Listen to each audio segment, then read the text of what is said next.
greatest threat to democracy comes from police state court। Greatest का मतलब होता है सबसे बड़ा। ग्रेट होता है ना, ग्रेट की सुपरलेटिव डिग्री होती है ग्रेटेस्ट। ग्रेट मीन्स महान या बड़ा, उसकी कंपैरेटिव डिग्री होती है ग्रेटर और उसकी सुपरलेटिव डिग्री होती है ग्रेटेस्ट, जिसका मतलब हो जाता है सबसे बड़ा। थ्रेट का मतलब धमकी भी होता है और थ्रेट का मतलब खतरा भी होता है। तो सबसे बड़ा खतरा टू डेमोक्रेसी, डेमोक्रेसी को, डेमोक्रेसी का मतलब होता है लोकतंत्र या प्रजातंत्र। तो लोकतंत्र को सबसे बड़ा खतरा कम्स आता है फ्रॉम से पुलिस स्टेट। देखो स्टेट का मतलब जो होता है ना, वो देश से भी होता है, राज्य से भी होता है, स्थिति से भी होता है, अवस्था से भी होता है। कोर्ट, कोर्ट मतलब अदालत। तो कहने का मतलब यह है कि अदालत ने कहा कि लोकतंत्र को जो सबसे बड़ा खतरा है, तो वर्तमान में जो पुलिस की स्थिति हो रही है उससे है। चलिए पढ़ेंगे आगे, बड़ा इम्पोर्टेंट न्यूज़ होने वाली है। और तबीयत थोड़ी सी ख़राब है, जुकाम खांसी बुखार हो रहा है, तो उसको इग्नोर कीजिएगा थोड़ा। Acquits two orders action against probe officer. Acquit का मतलब होता है बरी करना। तो कोर्ट बरी कर देती है टू दो लोगों को, ऑर्डर्स आदेश, और आदेश देती है एक्शन कार्यवाही का अगेंस्ट विरुद्ध प्रोब ऑफिसर। प्रोब का मतलब जांच, ऑफिसर का मतलब अधिकारी। कहने का मतलब यह है कि अदालत दो लोगों को बरी कर देती है और जो जांच अधिकारी है उसके खिलाफ कार्रवाई करने का आदेश देती है।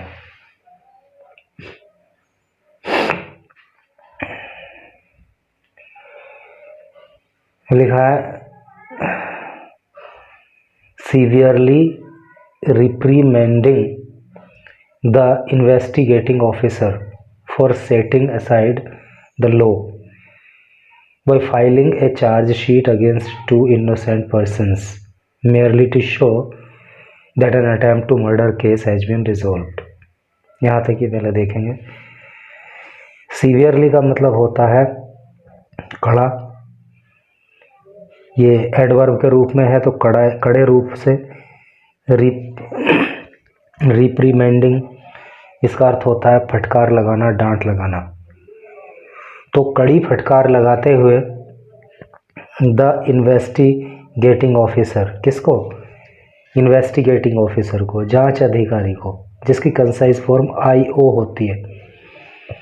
तो एक जांच अधिकारी को कड़ी फटकार लगाते हुए फॉर सेटिंग असाइड, एक साइड रखने के लिए, यानी कि किनारा कर देने के लिए, द लॉ, कानून से, यानी कि कानून को ताक पर रख देने के लिए, बाय फाइलिंग, फाइल करके, दर्ज करके, ए चार्ज शीट, एक चार्ज शीट को, एक आरोप पत्र को, अगेंस्ट, विरुद्ध, टू इनोसेंट पर्सन्स, दो इनोसेंट पर्सन के खिलाफ, अर्थात दो निर्दोष लोगों के खिलाफ, मेरली, केवल, टू शो, दिखाने के लिए, दैट की, एन अटेम्प्ट, की एक प्रयास, टू मर्डर केस, की अटेम्प्ट टू मर्डर केस का एक मामला, अटेम्प्ट टू मर्डर का मतलब एक मामला, हैज बीन रिजोल्व, हल हो जाए। अभी मैं बताऊंगा, आप अभी एक एक का मतलब समझ लो। कहने का मतलब यह है कि एक जांच अधिकारी था IO, उसने दो इनोसेंट पर्सन्स के खिलाफ, दो निर्दोष लोगों के खिलाफ एक चार्जशीट दाखिल कर दी, ताकि जो अटेम्प्ट टू मर्डर का मामला चल रहा था उसका समाधान निकाला जा सके। A court in Muzaffarnagar on Saturday, एक अदालत ने मुजफ्फरनगर में सैटरडे को एक्यूटेड, बरी कर दिया, किसको? शराफत एंड आसिफ, शराफत को और आसिफ को। And called for action against the IO, and और कॉल्ड फॉर एक्शन, और कार्यवाही की मांग की, अगेंस्ट विरुद्ध, द IO के खिलाफ, फॉर हिज कंडक्ट, उसके इस कंडक्ट के लिए, उसके इस व्यवहार के लिए, एंड सेवरल, और अनेक, इनडिस्क्रिपेंसीज, इनडिस्क्रिपेंसी का मतलब होता है अनियमितताएं, और दूसरी अनियमितताओं के लिए। ड्यूरिंग द इन्वेस्टिगेशन, जांच के दौरान, ड्यूरिंग का मतलब दौरान, इन्वेस्टिगेशन का अर्थ जांच होता है। तो कहने का मतलब ये है, एक मर्डर, अटेम्प्ट टू मर्डर का मामला था, हत्या के प्रयास का मामला था। अब उसमें नहीं पता चल रहा था कि भाई किसने हत्या करने का प्रयास किया, तो इस मामले में पुलिस ने बहुत गहनता से जांच तो की नहीं, बल्कि 2 इनोसेंट पर्सन्स के खिलाफ, 2 निर्दोष लोगों के खिलाफ चार्जशीट दाखिल कर दी, उनको जेल भेज दिया। तो कोर्ट ने पहला तो इन दोनों को बरी कर दिया, और जो ये जांच अधिकारी था इसके खिलाफ कार्रवाई करने के आदेश जो है वो कोर्ट ने जारी कर दिए। कोशिंग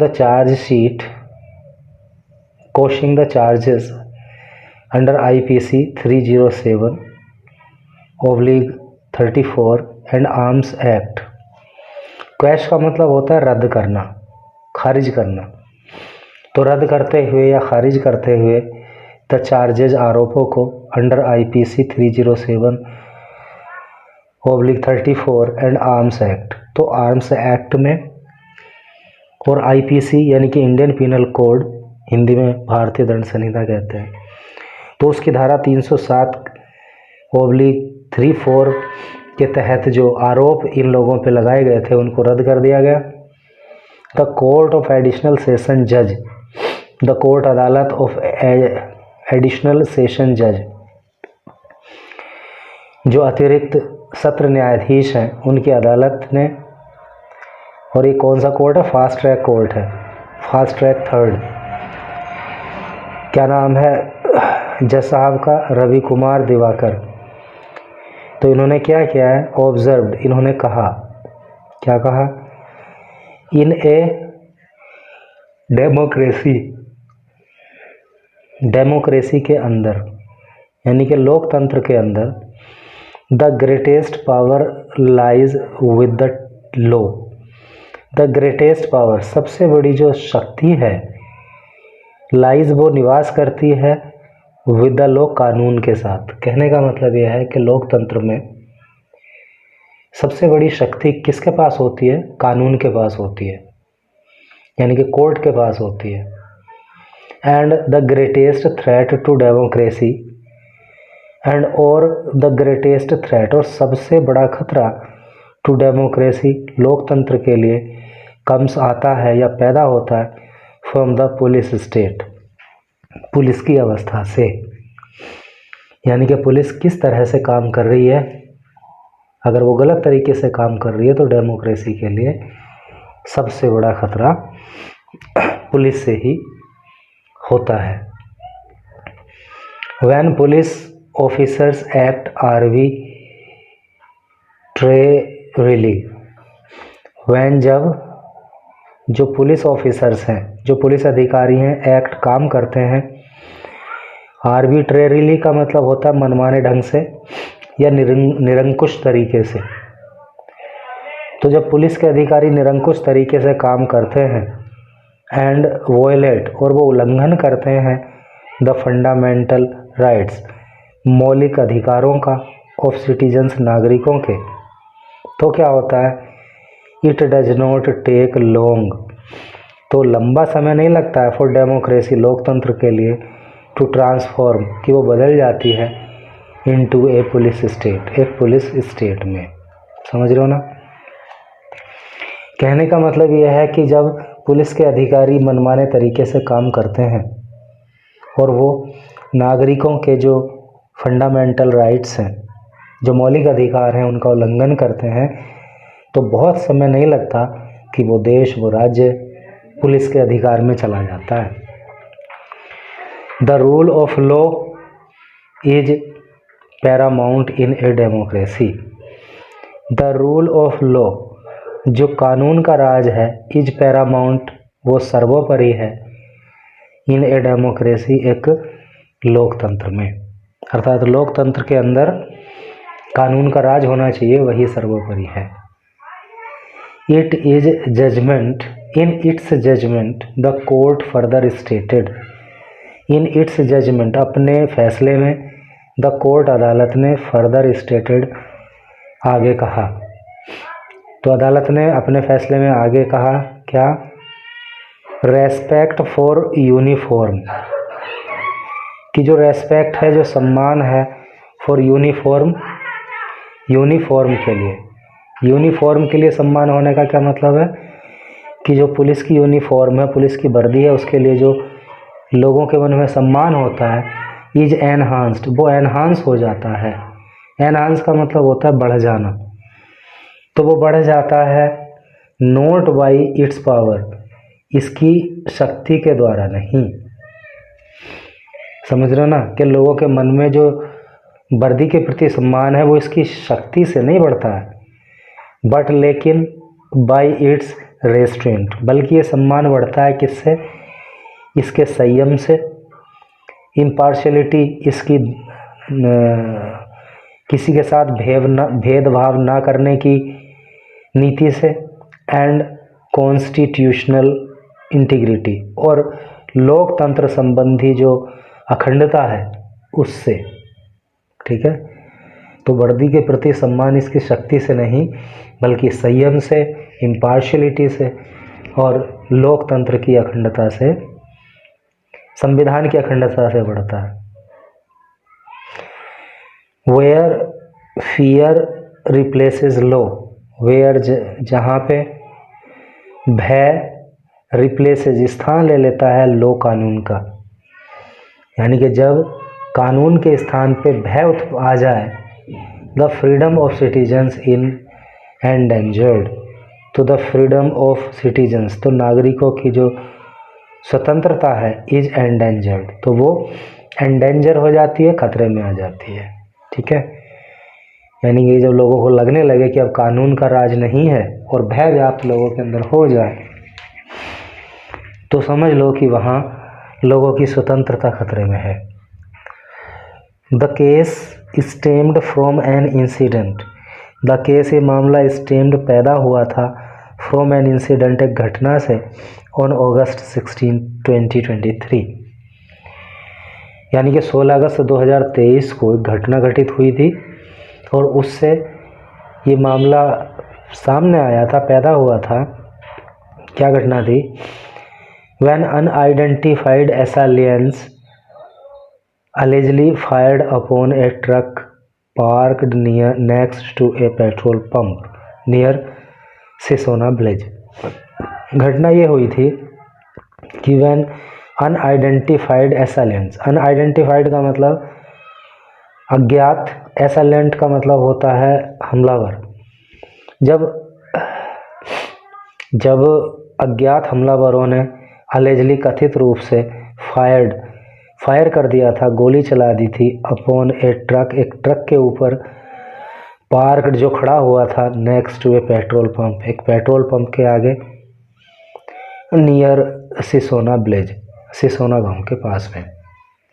ठीक है जी, तो सिसोना गांव के पास में एक पेट्रोल पंप था और उसके आगे एक ट्रक खड़ा था, तो उस ट्रक के ऊपर अज्ञात लोगों ने गोली चला दी थी, इंजरिंग ड्राइवर, और इंजर का मतलब घायल करना, और इसमें घायल हो गया था ड्राइवर गुलवीर शर्मा। ठीक है जी, तो गुलवीर शर्मा नाम का ड्राइवर इसमें घायल हुआ था। The FIR was initially lodged, the FIR जो फर्स्ट इंफॉर्मेशन रिपोर्ट है, वॉज थी इनिशियली, प्रारंभिक तौर पे, लॉज्ड दर्ज कराई गई, अगेंस्ट, खिलाफ, unknown persons.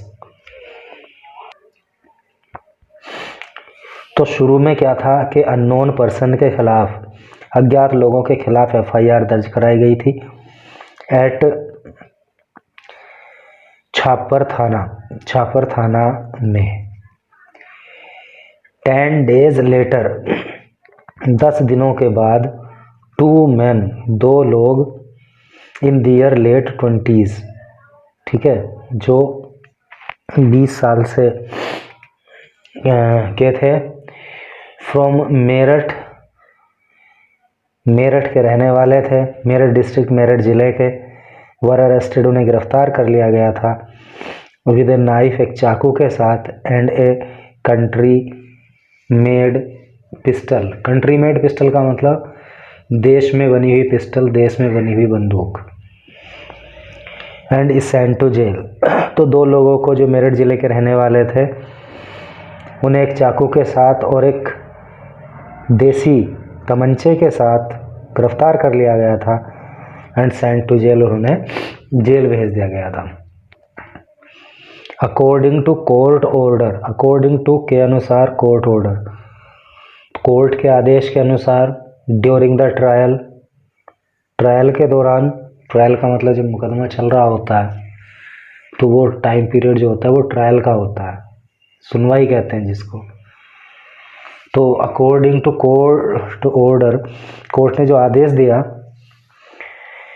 During the trial, trial के दौरान, हाउएवर हालांकि, कंप्लेनेंट मंजीत कुमार, जो कंप्लेनेंट है, जो शिकायत करता है, जिसका नाम मंजीत कुमार है, and the injured driver Gulveer Sharma, और जो घायल ड्राइवर था जिसका नाम गुलवीर शर्मा है, ये बुलंदशहर रेजिडेंट, और ये बुलंदशहर का रहने वाला ड्राइवर है।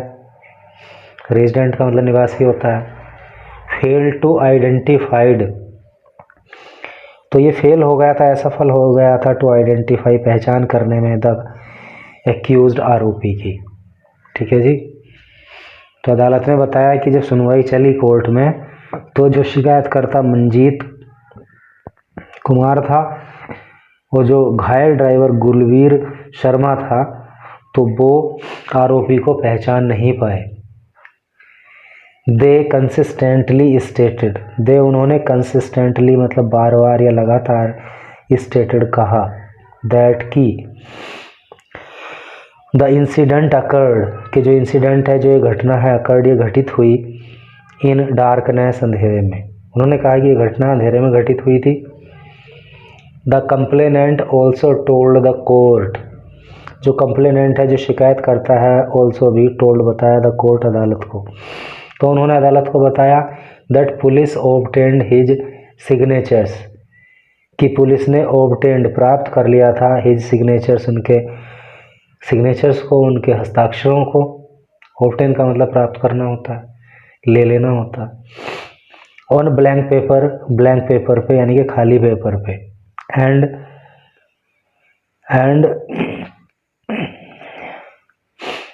कंटेंट्स ऑफ, एंड और कंटेंट, सामग्री या डेटा या जानकारी, ऑफ कंप्लेनेंट, शिकायतकर्ता की, were never read out to him, कभी वो उसको पढ़ के नहीं सुनाई गई।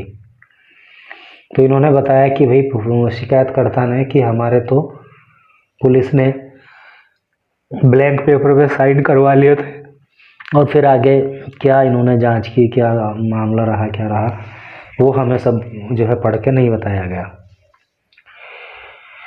द कोर्ट नोटेड, कोर्ट ने जो है नोट किया, कोर्ट ने कहा दैट डिस्पाइट, डिस्पाइट का मतलब बावजूद होता है, कि बावजूद the FIR being against unknown persons, court ने कहा है कि हालांकि FIR जो है वो अज्ञात लोगों के खिलाफ की गई, the IO never conducted a test identification parade, तो द IO ने, इन्वेस्टिगेटिंग ऑफिसर ने, जांच अधिकारी ने, नेवर कभी भी नहीं, कंडक्ट किया, पूरा किया, a test identification parade, test identification parade को।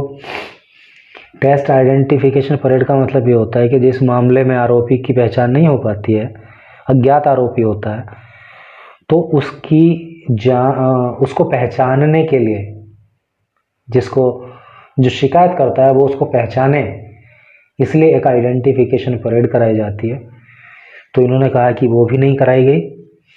ए मैंडेटरी रिक्वायरमेंट, एक मैंडेटरी का मतलब अति आवश्यक, रिक्वायरमेंट का मतलब ज़रूरत, इन सच केसेस, ऐसे मामलों में। जबकि ऐसे मामलों में तो ये आइडेंटिफिकेशन परेड जो है वो मैंडेटरी होती है, वो ज़रूरी होती है, लेकिन वो नहीं कराई गई। तो ये 20 मिनट की वीडियो हो गई, हालांकि 15 मिनट में समाप्त होनी थी, लेकिन मैं बहुत जल्दी बोल नहीं पा रहा हूँ, तबीयत थोड़ी गड़बड़ है। तो कोई नहीं, आपने धैर्यपूर्वक पढ़ा। Thank you very much.